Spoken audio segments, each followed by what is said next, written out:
Okay, Anupriya को लाइए। अनुप्रिया, ये इंडिया गठबंधन की रैली तो शुरू हो गई, एनडीए की कोई रैली अभी तक नहीं हुई है। अनुप्रिया, क्या आपने भी देर कर दी क्या संयुक्त रैलियों में? अजय आलोक तो कह रहे हैं एक अकेला काफी है, शायद इसीलिए ज्वाइंट रैलीज नहीं हो रही है। मानक जी, कल आपने देखा होगा कि बहुत ही ब्रेकिंग न्यूज चल रहा था कि महागठबंधन में सीट शेयरिंग हो गया है। आरजेडी को 26, कांग्रेस को 9 और लेफ्ट को 5 सीट मिली है।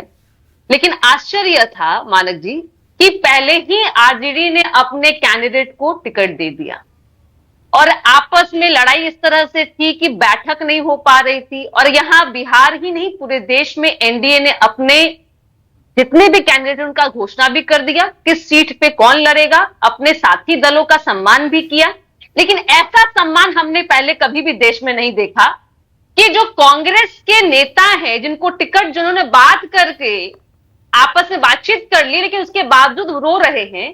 कल क्या हुआ है देश में? यह हुआ बिहार में कि एक बड़ी पार्टी जो अपनी सम्मान को आरजेडी के चरणों में गिरवी रख करके, अपने कार्यकर्ताओं की राजनीतिक हत्या कर करके, अपने परिवार के संरक्षण के लिए उन्होंने कल समझौता कर लिया।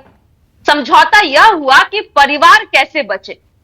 ठीक कहे थे आदरणीय प्रधानमंत्री मोदी जी ने कि अगली बार 2024 में आपकी स्थिति यह होने वाली है कि दर्शक दीर्घा से, सॉरी, आप विपक्ष से दर्शक दीर्घा में चले जाएंगे, क्योंकि बचाना क्या है? आपको पार्टी बचानी है और पार्टी के साथ में पहले परिवार बचाना है।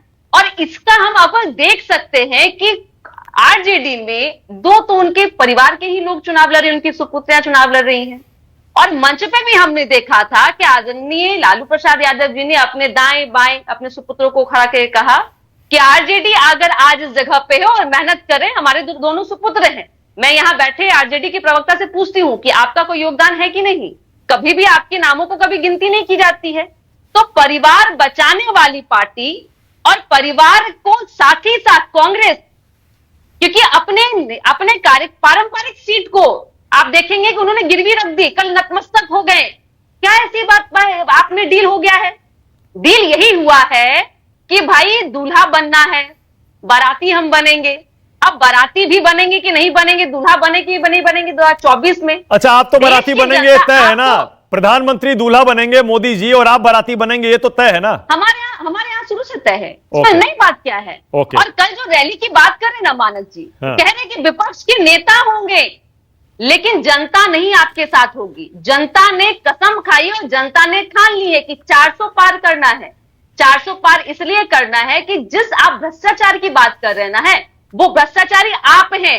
और ईडी सीबीआई किसी ने खरीदी नहीं है। ईडी सीबीआई आप ही के दरवाजे पे क्यों जाती है? मानक जी, मैं बहुत ही एक सरल पॉइंट कहती हूं कि हमने भी बीजेपी का दामन छोड़ा था, साथ छोड़ा था। हाँ। हमारे दरवाजे पे ईडी सीबीआई तो नहीं आए, क्यों आरजेडी के दरवाजे पे जाती है? बहुत बढ़िया। शक्ति यादव, अब जवाब दीजिए, बोलिए शक्ति यादव।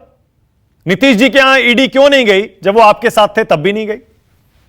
बारात तो कल लेके गए थे चिराग पासवान परिवार वाले लोग, नीतीश जी के घर पे बारात लेके गए थे। पता नहीं कहां होगी संधि में, जानकारी तो नहीं है। जिसने न जाने राजनीतिक तमाचे कितने बार, कितने गाल पर, कितने जगह मारे। सवाल है कि एक अधिकारी कौन है, एक नेता कौन है जिसके पास 3 बार ईडी के नोटिस जाने के बाद नतमस्तक दौड़ता हुआ, जाकर नाक रगड़ता हुआ, वो इनर पॉलिटिक्स के माहिर लोग जिन्होंने हाईजेक कर रखा है चीजों को। जो लोग सष्टांग हो जाते हैं ईडी से, सीबीआई से, वो लोग में लड़ने की मादा कहां है?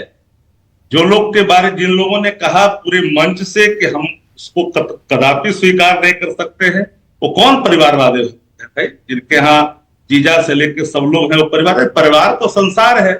जब परिवार नहीं तो संसार नहीं, संसार ही तो परिवार है और परिवार ही संसार है।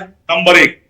नंबर 2, अजय आलोक जी बोल रहे थे, तो अजय आलोक जी एक गारंटी जान लीजिए, अमृत पी के कोई नहीं आया है। जितने को कर्म किए हो, एक एक सवालों का जवाब देश की जनता देगी।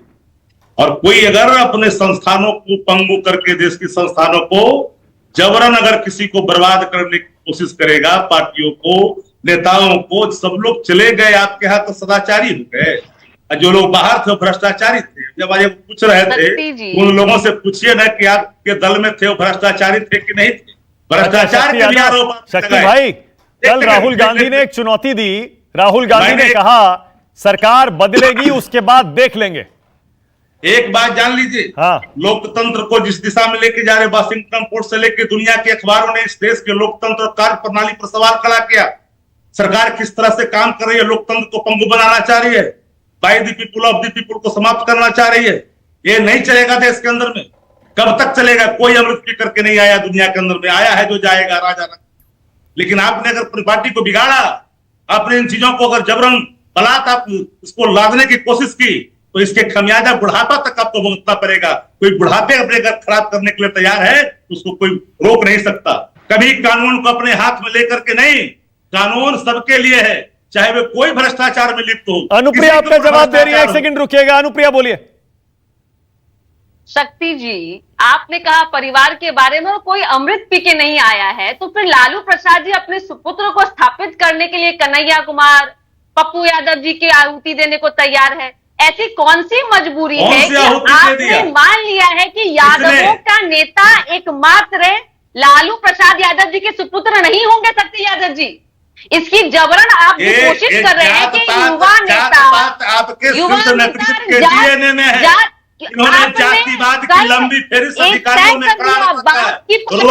के लोगों से आप MY समीकरण ही की पार्टी तक सीमित रह सकते हैं। आपको जिस तरह की षड्यंत्र, जिस तरह से आपने करा, आप दोनों ने, कांग्रेस ने भी और RJD ने भी अपने कार्यकर्ताओं की हत्या, राजनीतिक हत्या करते हैं आप।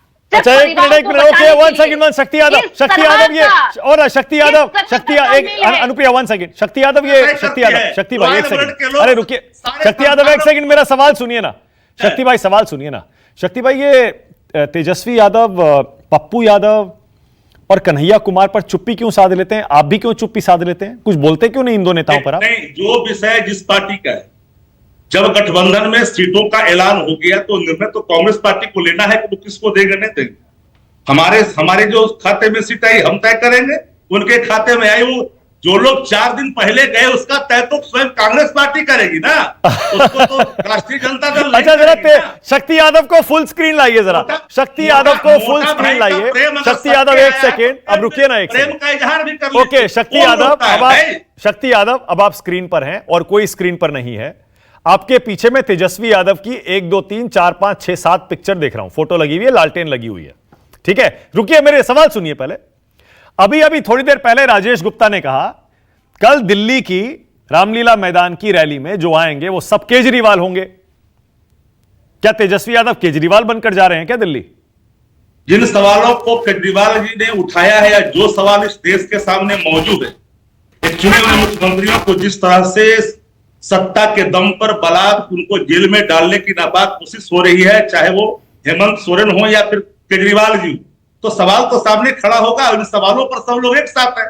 तो जो सवाल केजरीवाल जी ने उठाया, जो सवाल इंडिया गठबंधन ने उठाया, वो सवाल सबके सामूहिक है।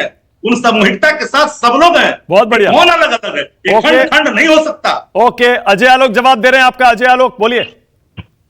सबसे पहले तो मैं शक्ति भाई को बोल दूं कि ईडी सीबीआई भ्रष्टाचार की पूछ सूंघ के जाती है जहां भी जाती है। अब बताइए, लालू जी जब सीबीआई ने अरेस्ट किया था उस वक्त तो मोदी जी नहीं थे, बीजेपी नहीं थी, किसकी सरकार ने अरेस्ट करवाया था?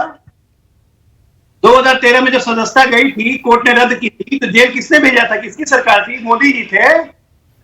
कनिमोजी को जब यूपीए की सरकार ने जेल भेजा, सीबीआई के मामले चले, तो मोदी जी थे या बीजेपी? ये सब अनर्गल आलोक चिपकाइए, मत चिपकेंगे नहीं। दूसरी बात मैं कांग्रेस पार्टी को बताता हूं, हरीश भाई, दिक्कत क्या आप लोग के साथ ना, आप लोग झुकते झुकते झुकते इतना झुक गए हैं कि आप लोग के पास अब अपना कुछ बचा ही नहीं। हर स्टेट में आपको एक कश्ती चाहिए। यूपी में अखिलेश की कश्ती, बिहार में राजद की कश्ती, तमिलनाडु में डीएमके की कश्ती। तो एक बार राहुल गांधी को बता दीजिएगा, यूं कश्तियां बदल बदल के सैलाब में नहीं जाया करते साहिल। अगर दम है तो हवा का रुख बदल या अकेले चल। वो खत्म कांग्रेस 30 के नीचे। अजय 1 सेकेंड, अरे भाई, बिहार में आपको भी नीतीश कुमार की कश्ती चाहिए, यूपी में आपको जयंत चौधरी की कश्ती चाहिए, महाराष्ट्र में आपको अजीत पवार की कश्ती चाहिए, शिंदे की कश्ती चाहिए। क्या बात करते हैं आप? क्या बात कर रहे हैं? उनसे ज्यादा कश्तियां लेके आप बैठे हैं। नीतीश कुमार 16 सीट पे लड़ रहे हैं, हम लोग 17 सीट पे लड़ रहे हैं। कोई एक दूसरे की कश्ती नहीं है, हम लोग हम सफर बन के चल रहे हैं। यहाँ तो लालू यादव के पैर पे गिरे हुए हैं, अखिलेश के पैर पे गिरे हुए हैं। अमेठी रायबरेली का कैंडिडेट नहीं मिला अभी तक। पटना साहिब में कैंडिडेट नहीं मिल रहा है, लालू जी से लेना पड़ेगा। कांग्रेस की तो बुरी हालत हो गई है। ओके, पहले शक्ति यादव, जल्दी से बोलिए शक्ति यादव, लालू यादव कब गए थे जेल? तब तो यूपीए सरकार थी। नहीं, एक सेकंड, मतलब एक सवाल का जवाब देता हूं बस कुछ ही सेकंड में। हाँ। इनको उपेंद्र कुशवाहा को एक को देके विदा कर दिया, चिराग पासवान के चचा को लात मार के बाहर कर दिया, बड़ा आदर किया, मांझी को एक दे दिए, बहुत आदर किए। अरे भाई जानकारी प्राप्त कर लीजिए, पार्लियामेंट के अंदर में सेना जब भेजा गया था बिहार में लालू प्रसाद जी के लिए, उस समय मदन लाल खुराना ने पार्लियामेंट में क्या कहा जानकारी है? संसदीय कार्य मंत्री मदन लाल खुराना हुआ करते थे, वाजपेयी जी की गवर्नमेंट थी। जानकारी प्राप्त करने की कोशिश करिए। अरे सुन लीजिए ना, अधूरा ज्ञान है, नहीं होइएगा उस समय हो सकता है, राजनीति में तो जानकारी प्राप्त कर लीजिए। पार्लियामेंट की सरकार थी, मंत्रिमंडल से जाना पड़ा, that time parliamentary affairs minister was honourable Madan Lal Khurana. जानकारी है विश्वास के बारे में क्या जानकारी है, मालूम, बिल्कुल जानकारी है। दोबारा तिबारा भी अरेस्ट किसकी सरकार थी? जानकारी बताइए ना, देवगौड़ा की सरकार थी कि नहीं जिसे सीबीआई का मामला चढ़ाया? जानकारी प्राप्त कर लीजिए, देवगौड़ा की सरकार थी ना, आगे बढ़िए, देवगौड़ा की सरकार। ओके हरिशंकर